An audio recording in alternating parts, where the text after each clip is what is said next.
Vamos orar?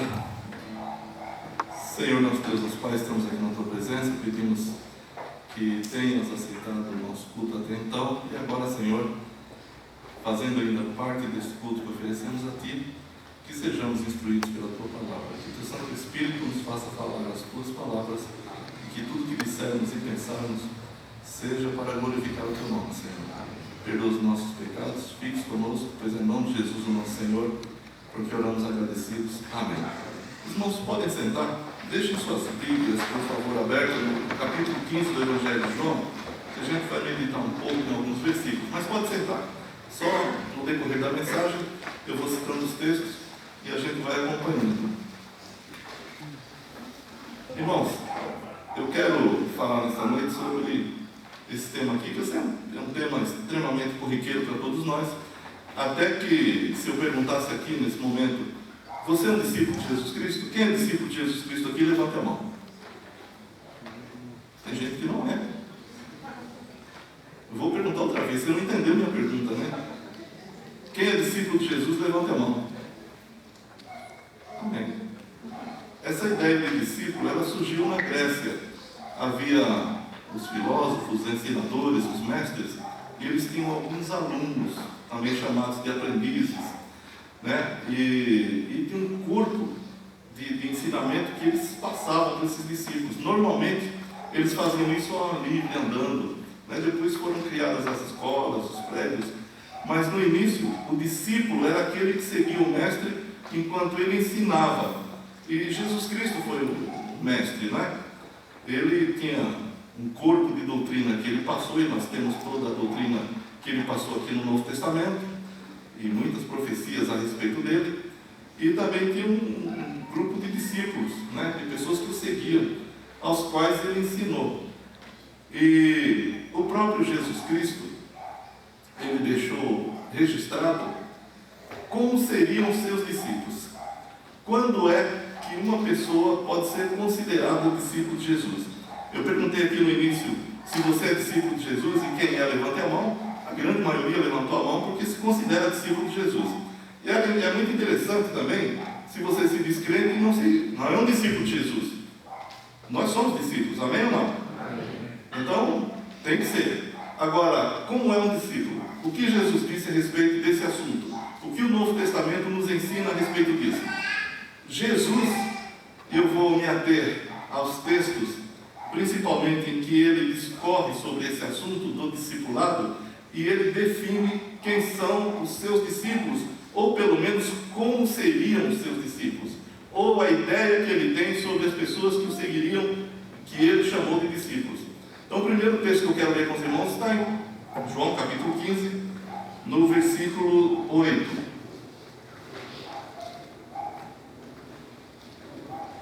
João 15, 8 diz: nisto é glorificado meu Pai, que deis muito fruto. Assim, vamos ler juntos? Nisto é glorificado meu Pai, que deis muito fruto, e assim sereis meus discípulos. Então, em primeiro lugar, o discípulo de Jesus é aquele que dá fruto, e esses frutos glorificam ao Pai. Então, não é qualquer fruto. Lá em 1 Coríntios 10, 31, o apóstolo diz que tudo que fizermos, seja comer, beber ou outra coisa fazer, tudo deve ser feito para quê? Para a glória de Deus. Então, o discípulo de Jesus Cristo, em primeiro lugar, é uma pessoa que frutifica, é uma pessoa que dá fruto. Agora, é muito interessante a gente pensar também sobre que espécie de fruto é essa sobre o qual o Senhor Jesus fala. Nós normalmente dizemos, a gente tem que ganhar almas porque isso é fruto, isso é fruto. Mas é só isso? É isso que o Senhor nos ensina só? Se eu ganhar alma, então eu tenho frutos? Aqui no próprio capítulo 15 de João, eu quero ler com os irmãos alguns outros versículos. Então, por isso que eu pedi que você deixasse sua Bíblia aberta no Evangelho de João. A gente vai ter referências em João e em Lucas, principalmente. Então, aqui no capítulo 15 de João, versículos do 1 ao 3, diz: eu sou a videira verdadeira e meu Pai é o lavrador. Toda vara em mim que não dá fruto, atira e limpa toda aquela que dá fruto, para que dê mais fruto. Vós já estáis limpos pela palavra que vos tenho falado. nesse capítulo, Jesus está falando sobre frutos, sobre discípulos, sobre o que ele espera, imagina que os discípulos sejam. Então, uma das primeiras coisas que a gente tem que entender aqui, primeiro, que discípulo dá fruto. Em segundo lugar, que só dá fruto o discípulo que é limpo. Como limpo? Limpo pela palavra. O Senhor Jesus Cristo disse aqui: vós já estáis limpos pela palavra que vos tenho falado. Antes ele diz: toda vara em mim que não dá fruto, Deus o Pai tira e limpa toda que dá fruto, para que ela dê mais fruto. E ele diz a seguir: vós, falando aos discípulos, já estáis limpos pela palavra que vos tenho falado. Então, vamos prestando atenção nessa escadinha que Jesus está fazendo aqui, para a gente entender o que de fato é um discípulo e um discípulo que dê fruto. Primeiro lugar, o discípulo dá fruto e esses frutos glorificam ao Pai. Segundo lugar, o discípulo só dá fruto se ele é limpo pela palavra. A palavra de Deus nos limpa. Ninguém é limpo de outra forma. Eu já vi muitas pessoas querendo ser pessoas limpas de mente, fazendo meditação, etc., para se limpar, né? Outros oram bastante para ficar limpos. Você só é limpo pela palavra. Amém? É pela palavra que você é limpo. Jesus disse: vós já estáis limpos pela palavra que vos tenho falado. De maneira que isso é uma declaração de Jesus. Como diriam os teólogos, é uma declaração peremptória, é uma declaração muito firme, muito direta. Você já está limpo. Quem disse isso? Quem disse isso? Então, se Jesus disse que nós estamos limpos pela palavra, então nós estamos limpos. Você, cristão, discípulo de Jesus, não pode imaginar que não esteja limpo. Eu tenho certeza que se você olhar para dentro de você, tem até um corinho nosso que fala: se tu olhares, Senhor, para dentro de mim, nada encontrarás de bom. E se você olhar e for sincero para dentro de você, você também não vai encontrar nada de bom, a não ser que você tenha sido limpo pela palavra. Então, você limpo pela palavra, em você se desenvolve as coisas que Deus quer que se desenvolvam. Mas é necessário que você entenda que você já está limpo pela palavra. A palavra de Deus é poderosa para limpar. Outra coisa, está ligados à videira. De 4 a 6, aqui no próprio capítulo 15 de João: está em mim e eu em vós. Como a vara de si mesma não pode dar fruto se não estiver na videira, assim também vós, se não estiverdes em mim. Eu sou a videira, vós as varas. Quem está em mim e eu nele, esse dá muito fruto, porque sem mim nada podeis fazer. Se alguém não estiver em mim, será lançado fora. Ele repete outra vez a ideia: como a vara, e seca, e secará. E os colhem e lançam no fogo e ardem. Olha só, para a gente começar a entender o que é dar fruto de acordo com a vontade de Deus: eu sou a videira, vós as varas. Quem está em mim e eu nele, esse faz o quê? Dá muito fruto. Mas se você olhar para você, você dá fruto? Se a gente analisar secamente esse versículo, está dizendo o seguinte: se eu olho para mim e não dou fruto, e ele diz que toda vara em mim dá fruto, e eu não dou fruto, então eu não sou discípulo. Eu não estou em Jesus Cristo.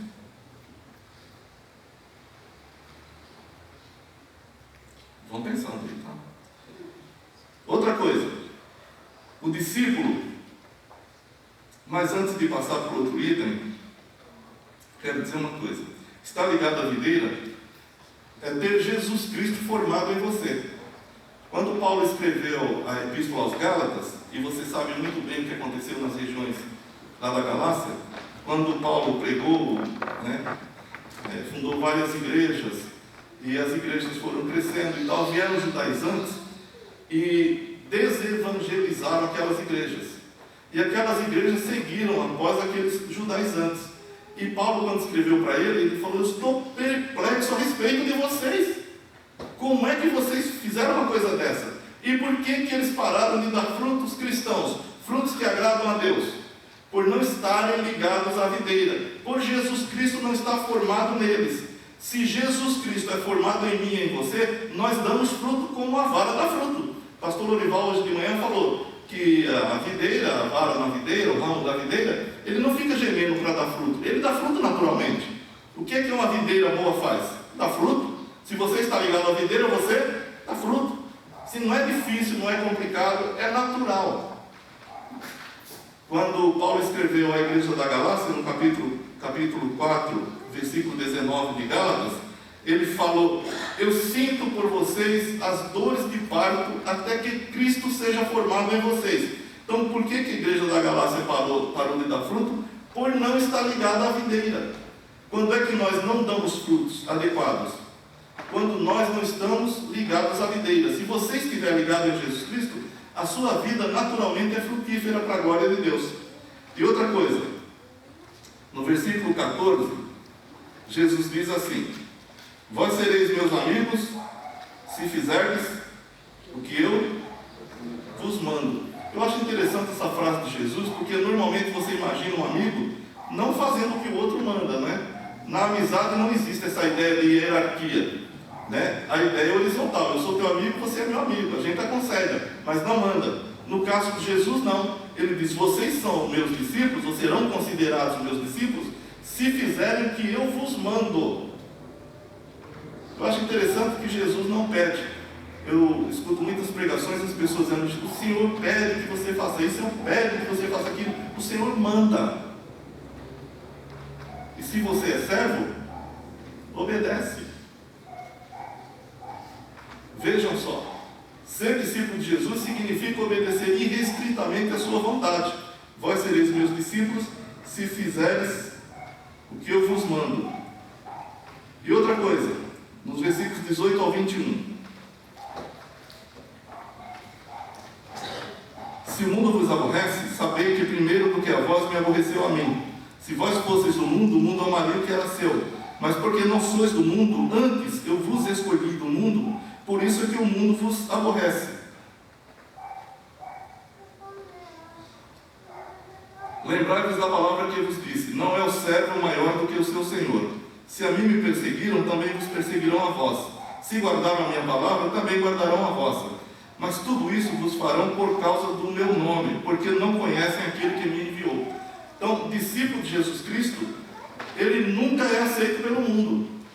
Quando o discípulo de Jesus Cristo passa a ser elogiado pelo mundo, pelos ímpios, quando os poderes temporais começam a premiar igrejas e pastores, eu fico muito receoso disso, porque Jesus disse que isso não é normal. Jesus disse que nós seríamos perseguidos, nós não seríamos entendidos, nós não seríamos aceitos. Porque quando nós pregamos a palavra de Deus ela é confrontante, sempre. Não existe uma vez que você leia ou ouça a Bíblia, a palavra de Deus, que ela não confronte você. E se você é filho de Deus, você se submete ao confronto. Se você não é, você chia. E atribui ao pastor, normalmente. Às vezes o pastor leu o versículo, nem falou nada, mas aquele versículo foi ofensivo. Então a pessoa se põe contra o pastor. A palavra de Deus também fala a mim do mesmo jeito. Do jeito que fala você, fala a mim. Eu estou falando não a você, eu estou falando na igreja, eu faço parte dela. Deus fala por nós. E fala comigo e com você. Mas é uma coisa interessante, irmãos. No momento que você é completamente aceito pelo mundo, o Senhor Jesus Cristo disse: isso não é normal. Porque eles me aborreceram, eles não conhecem meu Pai. Eles não conhecem quem é Deus. E se sabem quem é, não se submetem. No primeiro capítulo, segundo capítulo de João, diz que a luz veio para o mundo, mas os homens amaram mais as trevas do que a luz, porque as suas obras eram más. Então, você não pode esperar que pelo fato de você se tornar crente, você vai ser completamente aceito pela sociedade. Muito pelo contrário. Não precisa você ser carola, não precisa você ser um sujeito muito chato pregando o evangelho o tempo todo. Basta que você seja crente, para que eles não te aceitem. Outro dia eu estava aqui com o meu celular, estava mostrando, não sei se foi o Marco, nós temos o Sérgio. A semana passada, os meus colegas oficiais estavam cogitando de um certo juiz que vai ser o nosso chefe. Só que esse juiz é crente. É crente e evangelista. Por incrível que pareça. Então o pessoal começou, é um homem educado. É o único juiz que para e cumprimenta os funcionários. Segura na mão, tudo bem com o senhor, tudo vai oficial, não sei o que, qualquer. É o único que faz isso. É extremamente educado, muito justo, muito correto. Mas aí se cogitou da ideia de ser o nosso chefe. Foi uma chiadeira total por parte dos oficiais. Que todo religioso é fanático e não presta, e todos são iguais. Por quê? Só porque ele é crente? Eu acho interessante que quando você diz em algum lugar, você é muito respeitado nos meios onde você vive. Mas quando eles sabem que você é crente, eles mudam de ideia a esse respeito. Não é verdade? Ou eu estou falando besteira? Eu já ouvi gente falar a meu respeito, nossa, um cara tão inteligente que é crente. Eu não me considero inteligente, foi o que eu ouvi, né? Quer dizer, só é crente quem é burro. Se você tiver um pouco de inteligência, não é crente. Mas Jesus já disse isso. Então o discípulo de Jesus sofre esse tipo de discriminação.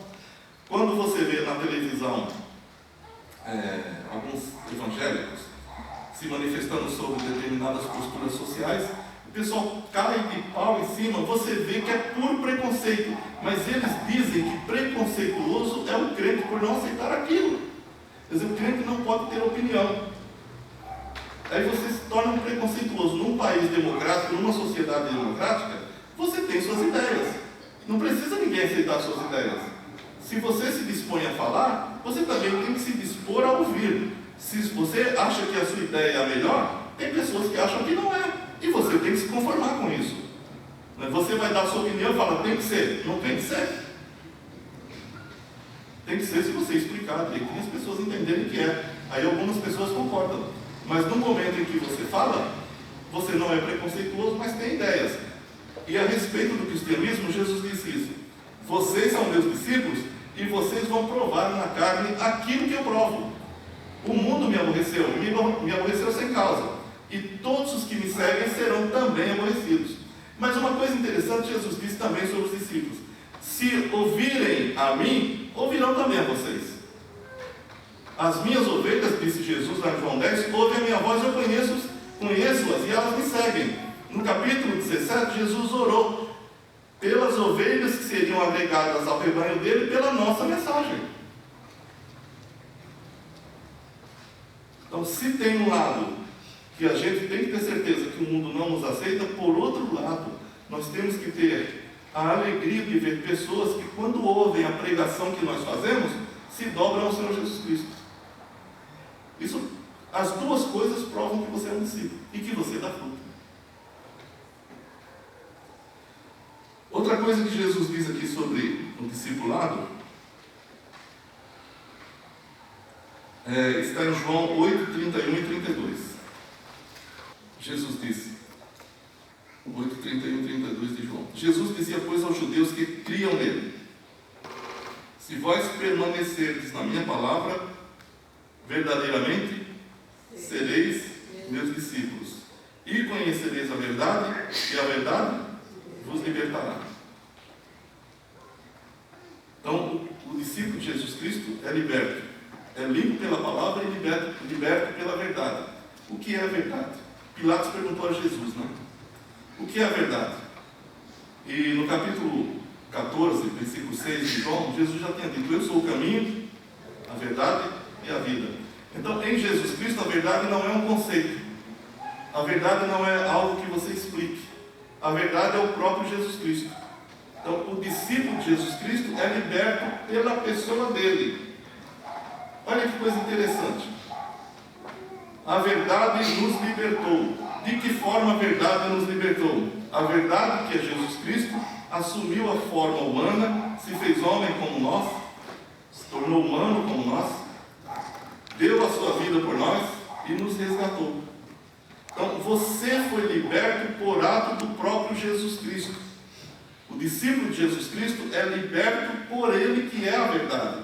E a verdade, no caso dele, não consiste em conceitos, não consiste em esforço próprio para ser liberto. Eu vou me libertar do meu pecado. Você não vai se libertar do seu pecado. Se tem uma coisa que o ser humano não pode fazer, é se libertar do próprio pecado. Se ele tivesse poder para se libertar do próprio pecado, ele teria poder para se libertar da própria natureza. E ele é naturalmente pecador. O ser humano não faz outra coisa senão pecar. E o pecado o torna escravo do pecado. E Jesus Cristo, a verdade, nos liberta. Ele deu a sua vida para nos libertar. Imaginem, vocês que leem história, vocês já devem ter visto sobre o mercado de escravos. Já viram sobre isso, né? Os romanos escravizavam, os babilônios escravizavam, os gregos escravizavam, os brasileiros escravizaram. Não é? E como é que o indivíduo era liberto? Quando alguém chegava e comprava. Não é isso? Alguém era escravo de alguém. E era levado para o mercado de escravos. Você chegava lá, cada escravo tinha o seu preço, né? Dependendo da idade, da força dele, cada escravo tinha o seu preço. Então alguém chegava com dinheiro na mão e comprava um escravo. Então você chegava lá, custa não sei quantos réis, 200 mil réis de escravo. Você ia lá com 200 mil réis e comprava um escravo. Olha só que coisa interessante que acontece. Aqui Jesus diz que o discípulo dele é liberto pela verdade, e ele é a verdade. O sujeito chegava e comprava o escravo, pagava o preço e levava embora. Aquele escravo ainda era escravo daquela pessoa da qual ele foi comprado? Sim ou não? Vocês têm uma dificuldade de responder? Não era, foi comprado. Sim. O sujeito era escravo daquele senhor. Aí eu cheguei com o preço, 200 mil réis, que era o preço do escravo, e eu paguei. Aquele escravo ainda era escravo daquela pessoa? Não. Não. Claro que não, né? Eu comprei, ele era escravo de quem? E o que eu poderia fazer com aquele escravo? Eu podia matar, podia vender, era propriedade minha, eu podia chicoteá-lo, eu podia libertá-lo. Completa alforria. A alforria ocorria de duas formas. Ou eu deixava o escravo ligado a mim para pagar com o trabalho dele, ou eu simplesmente perdoava. Eu gastei 200 mil réis, mas não precisa pagar não, você está livre, faz o que você quiser. Quando Jesus fala aqui que o discípulo dele é liberto pela verdade, e ele é a verdade, foi isso que ele fez. Ele pagou o nosso preço e disse para nós: agora vocês são livres. Livres para serem de quem? Do Senhor. Vocês antes eram escravos do pecado, do diabo. Agora vocês são servos de Deus. Ele pagou com alto preço o nosso preço e nos resgatou para todo sempre. Então ele diz que o discípulo dele é liberto por ele. Então, se você é limpo pela palavra, você é limpo porque ele disse. Você é liberto pela verdade, você é liberto porque ele disse. Amém? Eu sei que a gente tem uma certa dificuldade em entender certas coisas, entender o que a Bíblia diz a respeito disso. Tudo que nós somos porque a Bíblia diz que é. Por que você é salvo? Porque a Bíblia diz que você é salvo. Porque você foi resgatado pela verdade. Porque a Bíblia diz que você foi resgatado pela verdade. Porque você é limpo pela palavra. Porque a Bíblia diz que você é limpo pela palavra. Então não tem mais nada que acrescentar a isso. E você fala: mas e se eu não sentir? A Bíblia diz que se você não sente, se o teu coração te condena, maior é Deus do que o teu coração. Você sabe o que é falta de fé? É não acreditar que a palavra de Deus é verdade quando ela diz uma coisa. É pecado quando eu e você não cremos que somos livres, libertos pela palavra. É pecado isso. Você está dizendo para Deus: o Senhor disse uma coisa, mas isso não pode ser verdade, porque eu não sinto assim. Ora, quem é você? Se a Bíblia diz que assim é. Se você crê que a Bíblia é a palavra de Deus, você tem que crer no que a Bíblia diz. Se você é uma pessoa de fé e a Bíblia diz que sem fé é impossível agradar a Deus, você tem que entender que você é um servo de Deus, é um discípulo de Jesus Cristo, é um discípulo ligado à videira, é um discípulo que frutifica, e o seu fruto glorifica a Deus o Pai. Que espécie de fruto Jesus fala? Quando nós falamos sobre frutos, o que vem à mente? O que você acha que deve realizar para dar frutos? Pode falar, fala aí, vamos fingir que aqui é uma escola dominical. que você acha que é fruto? Quando você faz o quê? Inclusive eu vou falar disso daqui a pouco. Perdoa. O que mais? Então, caráter cristão já é. Caráter cristão. O que mais? Quando você fala de Deus. Olha, eu quero que você leia para você entender o que é fruto que agrada a Deus. Efésios 2:10. Eu vou citar os versículos 8 e 9, para quando você ler o 10, você entender uma coisa. Efésios 2, 8, 9 e 10. O 10 vocês vão ler. 8 e 9 diz: pela graça sois salvos por meio da fé, e isto não vem de vós, é um dom de Deus, não vem de obras para que ninguém se glorie. E o versículo 10?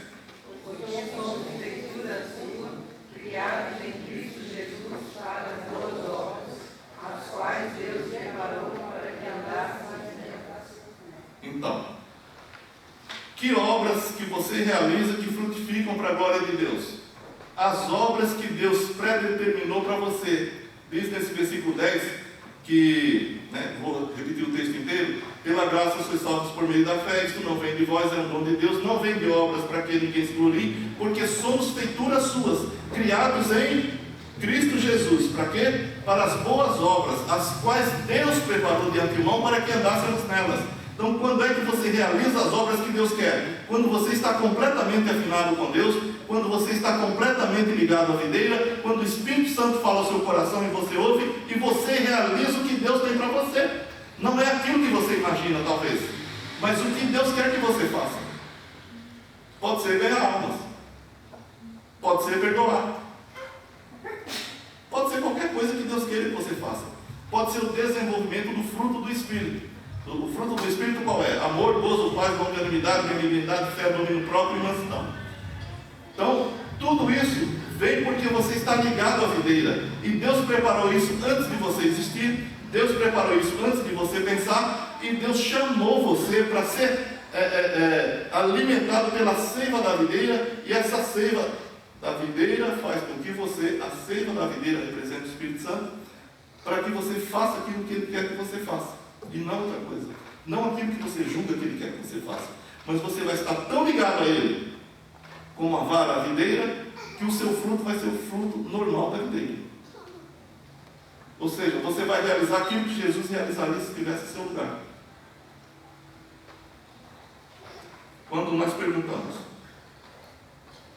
que fruto você acha que Deus quer que você faça?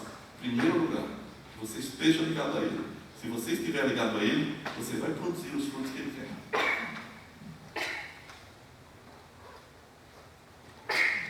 Outra coisa sobre discípulo que Jesus fala está em João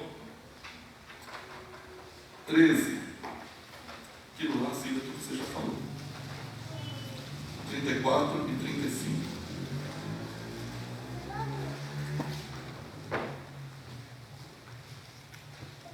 João 13, 34 e 35, Jesus disse: um novo mandamento vos dou, que vos ameis uns aos outros. Como eu vos amei a vós, que também vós uns aos outros vos ameis. Nisto todos conhecerão que sois meus discípulos, se vos amardes uns aos outros. Então, uma outra coisa que caracteriza o discípulo de Jesus é esse amor. Mas que amor? Você sabe que o grande problema da gente amar é que a gente não sabe o que é amor. Alguém poderia definir o amor? Como é que você vai fazer uma coisa que você nem sabe o que é? Em primeiro lugar, o mandamento. Um novo mandamento vos dou. Então, se o amor é um mandamento, aquela ideia de que o amor é um sentimento cai por terra. Certo? Aí você fala: caramba, mas o amor é assim tão sem graça, eu só obedeço? É que ele produz o sentimento. Quando você obedece ao mandamento, o Espírito Santo produz o sentimento. E você fica muito feliz amando. E a grande coisa que se caracteriza em Jesus, que mais se vê, que mais se fala, até o mundo fala disso, é exatamente o amor. O fato de Ele ter vindo, se encarnado e morrido por nós. Deus amou o mundo de tal maneira que deu seu Filho unigênito. Então, o amor é a principal coisa. Sabe como você vai ser muito reconhecido pelas pessoas? Sabe como você vai ser muito querido pelos outros? Quando você aprender a amar. quando você aprender a obedecer esse mandamento de Deus. Se você nunca aprender a obedecer esse mandamento, você nunca vai ser amado, porque o amor, ele é recíproco, o amor, ele é reflexo, melhor dizendo. A Bíblia diz que nós amamos a Deus porque Ele nos amou primeiro. Então, o que faz com que as pessoas nos amem? Nós amamos. Se eu amo uma pessoa, se eu amo demais uma pessoa, eu nunca vou ofendê-la, eu nunca vou fazer o mal para ela. E se eu amo muito, isso vai começando a ficar evidenciado, aquilo vai se revertendo. As pessoas começam a me amar. O mundo, normalmente, a igreja, infelizmente, copia essas coisas. Em vez, irmãos, de nós termos um coração obediente a Deus, nós imitamos o mundo. O mundo é vingativo e nós também. Quando uma pessoa ama ou perdoa, normalmente nós achamos essa pessoa de boba. A pessoa fez aquilo com você e você vai perdoar? Você é besta mesmo, né? Mas Jesus disse que isso aqui é a principal coisa da vida. Deus é amor. Então não pode ser uma coisa besta o que Deus é. Se a Bíblia diz que Deus é amor, eu não posso imaginar que alguém que ame seja uma pessoa besta, seja uma pessoa boba. Não, é uma pessoa que está acima dos demais. É uma pessoa que cumpre efetivamente o mandamento do Senhor Jesus Cristo. É uma pessoa além da sociedade, ou além do tempo até. Eu sei que é difícil encontrar uma pessoa assim. Eu sei que é fácil falar. Mas o amor que Jesus diz que caracteriza as pessoas como seus discípulos é o mesmo amor que Ele tem. Não é um amor comum. É um amor divinal. É um amor que a gente recebe por milagre. Você obedece o mandamento e Ele te dá a graça para você realizar. Eu sei que tem pessoas que são extremamente difíceis. São horríveis até.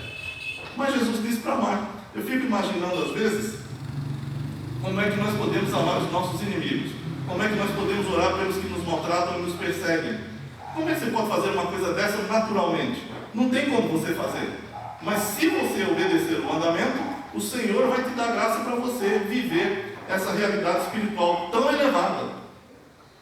Você se torna um cristão autêntico quando você aprende a amar. Se você nunca aprendeu a amar, eu te chamo para essa escola. E você vai ver como é bom amar. Não tem coisa melhor na vida do que você amar e jamais reclamar amor. Jesus disse: se vos amardes com o mesmo amor com que eu vos amei, então vocês são meus discípulos. Então o discípulo de Jesus Cristo ama como Jesus Cristo.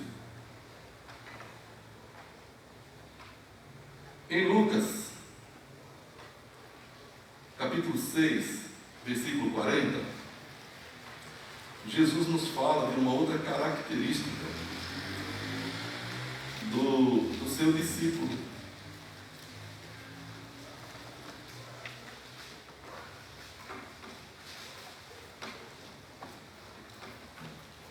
Veja o que diz, 6,40 de Lucas. O discípulo não é superior a seu mestre, mas todo que for perfeito será como?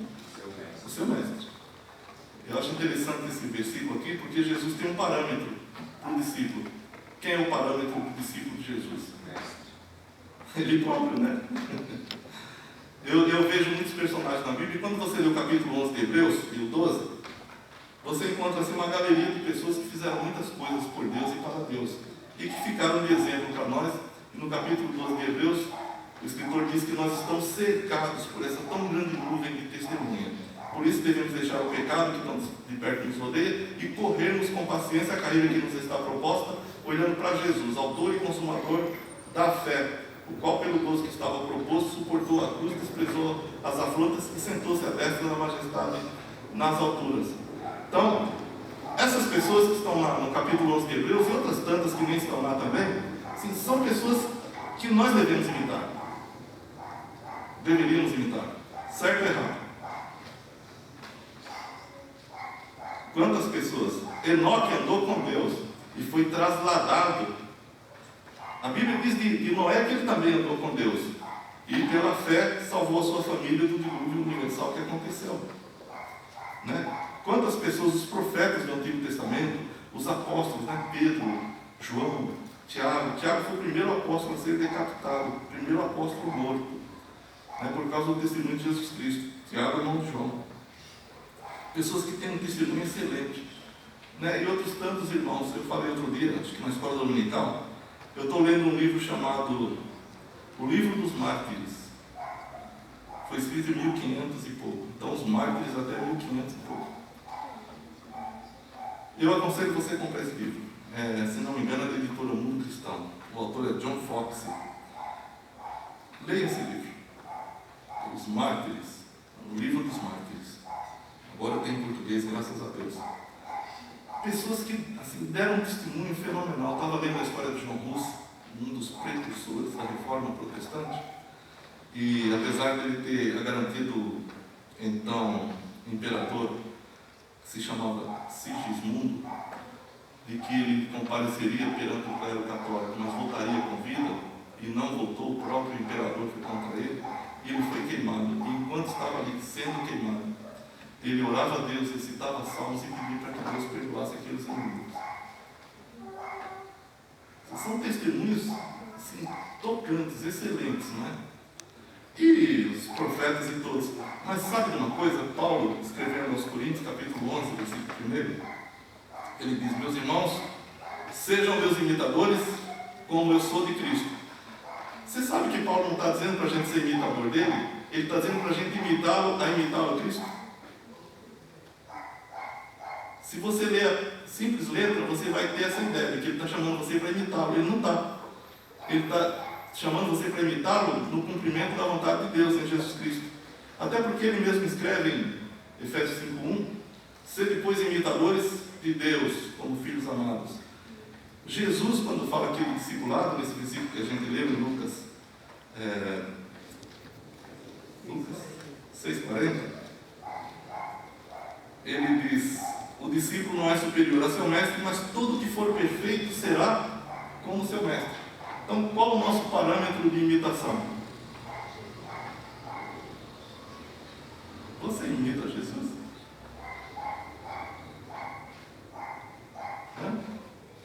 Você tem procurado imitar Jesus? Lá em Efésios 5, que eu citei, 1, diz: sede, pois, imitadores de Deus como filhos amados.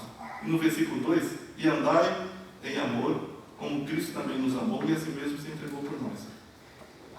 Então, veja só, imitar a Deus é dar a seus irmãos, é dar a sua igreja. Eu não posso entender alguém que sirva a Deus sem servir a igreja local. Aliás, a Bíblia é muito clara sobre isso. Você serve a Deus de que forma? O que é servir a Deus? Servir a Deus é servir a sua igreja. A igreja é o corpo de Jesus Cristo. A igreja é a coisa principal para Deus. A igreja do Deus vivo é chamada lá no capítulo 20 de Atos. A igreja do Deus vivo, a qual ele resgatou com seu próprio sangue. A igreja é o corpo de Jesus Cristo. A igreja é o mistério que esteve oculto desde a fundação do mundo e que traz para nós a mensagem da graça de Deus. A igreja é herdeiro do mundo, herdeiro das coisas de Deus, é co-herdeiro com Jesus Cristo. Então eu não posso imaginar que uma pessoa diz que serve a Deus sem servir a igreja de Deus.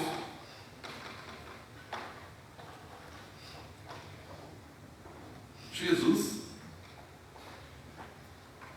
nos chama a imitar o que ele fez pela igreja. Então, o parâmetro para você se considerar um discípulo de Jesus Cristo é você ser perfeito como seu mestre. Como é que a gente vai falar de perfeição para seres imperfeitos como nós? Mas é o que a Bíblia diz. E ele nos dará a graça suficiente para a gente adquirir a perfeição que ele quer que nós adquiramos. E finalmente, no capítulo 14 de Lucas, o Senhor Jesus Cristo vai nos dar essas instruções aqui, ó.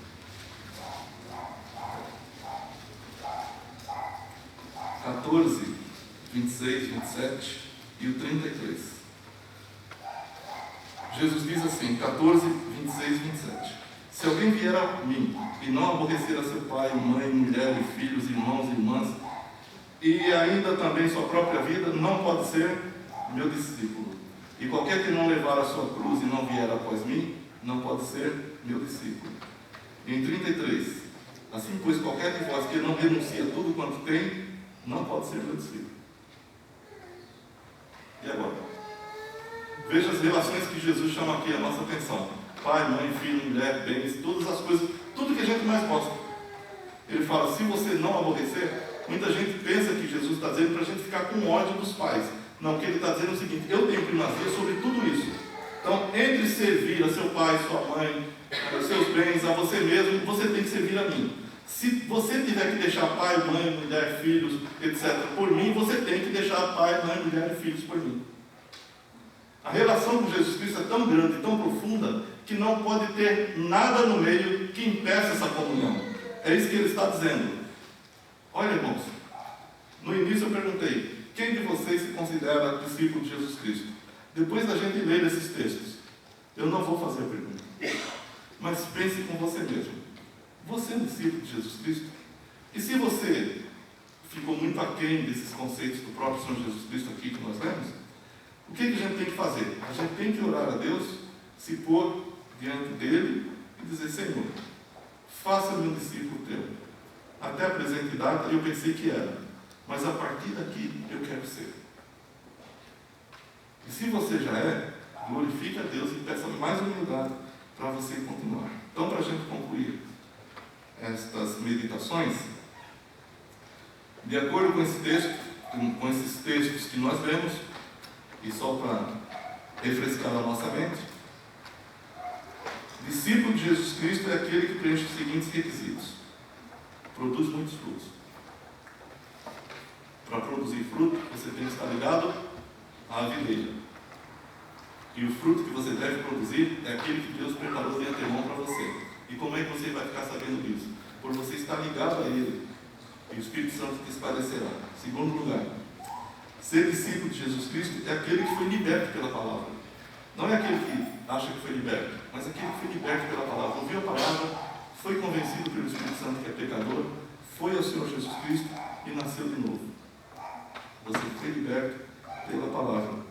Discípulo de Jesus Cristo é aquele que ama uns aos outros, ou seja, serve a sua igreja como Jesus Cristo o fez. Em quarto lugar, discípulo de Jesus Cristo é aquele que busca parecer-se com Ele. Eu sei que a gente sempre busca se parecer com os nossos ídolos, né? Aí estão os penteados, né?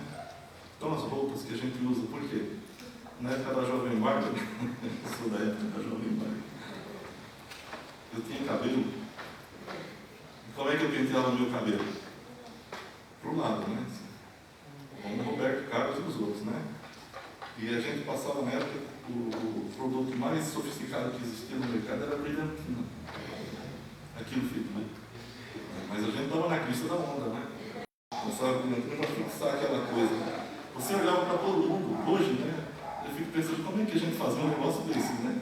Mas estava na crista da onda. Hoje você vê o pessoal com o cabelo tomado e faz aquele negócio no meio, né? E eles acham que está legal. E tem uns que ainda pintam, né, coloridamente aí e tal, né? Então, normalmente a gente busca se parecer com os nossos ídolos, com os nossos formadores de opinião.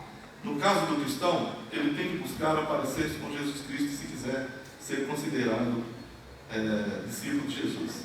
E por último, é ter um mestre em absoluta primazia. Todas as coisas, por mais importantes que sejam, elas têm que estar em segundo plano quando eu me relaciono com Jesus Cristo. Ele é meu Senhor, Ele é meu mestre, Ele é meu tudo. Isso é fanatismo? Não, isso é inteligência.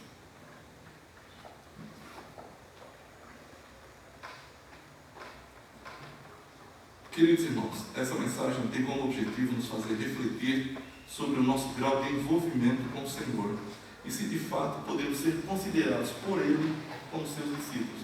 Eu sei que todos nós nos consideramos discípulos de Jesus Cristo, mas existe o outro lado também. Discípulo dele é aquele que ele considera como discípulo seu. Então, se nós temos nas nossas mentes, nas nossas vidas, esses conceitos, então nós somos discípulos de Jesus. Se nós não temos, nós temos que rever a nossa situação, nós temos que pensar, nós temos que orar, refletir e pedir a Deus para que sejamos seus discípulos verdadeiramente como Ele quer. E aí faremos diferença nesse mundo. A igreja não faz muita diferença nesse mundo exatamente porque não faz muita diferença para Deus. Quando nós fazemos diferença para Deus, nós fazemos diferença nesse mundo também. O discipulado inicia-se com a conversão e prossegue pelo resto da vida. é um aprendizado, até que nós atinjamos a perfeição nos céus, com a nossa glorificação, quando seremos feitos a estatura completa do nosso Senhor Jesus Cristo. Amém? Amém. Que Deus, irmãos, nos abençoe. Que Deus faça com que o seu rosto resplandeça sobre nós e tenha misericórdia de nós e nos faça progredir para a sua glória na fé cristã. Que Deus nos abençoe. Vamos orar. Deus dos Pais, estamos aqui na Tua presença, ouvimos a Tua palavra, as Tuas instruções sobre o que o Senhor deseja que nós sejamos, Senhor. O Senhor quer que nós sejamos Teus discípulos. Eu entrego esta igreja nas Tuas mãos, Senhor, para que através do Teu Santo Espírito o Senhor possa falar aos nossos corações sobre esse compromisso tão importante e absoluto que nós devemos tomar diante de Ti, Senhor. Que essa nossa vida, às vezes um marasmo espiritual tremendo, se torne, na verdade, um mar da Tua graça, atingindo todas as pessoas que nos cercam. Senhor, nos incomode. Durante esta noite, Senhor Deus, durante esta semana, que o Senhor fale conosco e faça com que o Teu Santo Espírito nos diga que nós devemos mudar, sim. Já ouvimos a Tua palavra, Tua própria palavra, nos ensinando sobre como ser um discípulo. E o que nós te pedimos, Senhor, é que nós sejamos, sim, Teus discípulos. E nisto o Teu nome será glorificado, Senhor. Te peço especialmente por esses irmãos que estão ajoelhados aqui na frente, que o Senhor toque profundamente nos corações deles e que eles possam ser transformados por Ti, pela ação do Teu Espírito Santo, e glorifiquem o Teu nome e tenham muitos frutos segundo a Tua vontade, Senhor. Fixe conosco em tudo, nos dê uma semana abençoada, nos guie na Tua vontade, nos faça andar na Tua luz, na Tua paz, nos faça entender a Tua vontade e crescer na graça e no conhecimento de Ti, Senhor. Fixe conosco, nos perdoe os pecados, nos faça chegar em segurança aos nossos lares e nos dê uma semana diante de Ti, Senhor. É o que nós Te pedimos e Te agradecemos, em nome de Jesus, o nosso Senhor. Amém.